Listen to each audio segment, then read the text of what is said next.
En quoi le salarié mène-t-il une vie de chien? Moins au sens d'une vie difficile que la vie d'une personne servile, du moins en partie. Comme le chien bien portant de La Fontaine, qui croise dans un pré un loup indigent qui l'invite à le suivre pour mener une vie meilleure. Pour ce faire, il devra chasser les malvenus et flatter ceux du logis, moyennant quoi il en retirera un salaire. Mais en apercevant le col pelé du chien, par le collier dont il est à l'accoutumée attaché, le loup conclut qu'il ne voudrait pas même à ce prix un trésor. Comment expliquer que le chien se résigne à servir?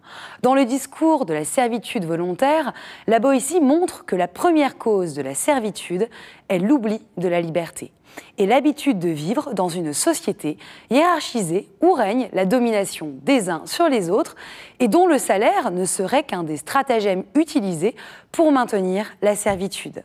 D'après Nicolas Chéniaud, dans son livre « La servitude volontaire », aujourd'hui, le nouveau capitalisme peut se donner à voir comme une exigence de servitude volontaire envers le salariat, qui représente 93% des actifs, produit majoritairement les richesses de ce pays et n'en touche pas la reconnaissance avec des salaires globalement faibles. Le contrat de travail lui-même est un lien juridique de subordination permanente.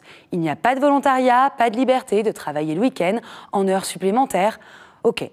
Mais si le contrat qui lie le chien à son maître ne lui accorde dans les faits que peu de liberté, néanmoins, le chien s'est égaré et court dans le pré. Aussi demeurerait-il toujours un interstice de liberté. Que l'on soit chien ou loup, nous sommes condamnés à être libres, rappelle Sartre dans L'être et le néant.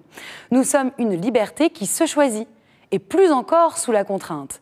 Ce qu'oublie le loup, réduisant la liberté à l'absence de contrainte. Une absence de contrainte dont lui paie dûment le prix, une pseudo-liberté qui n'est pas donc sans contrainte pour sa vie. Rappelons que La Fontaine a lui-même mené cette vie de chien sous l'autorité de ses protecteurs, mais étant néanmoins loup d'esprit et critique de son milieu. Aussi, voici mon éthique de conduite. Un salarié qui se donne un mal de chien pour se rendre libre, avant tout d'esprit, malgré les contraintes, a du chien.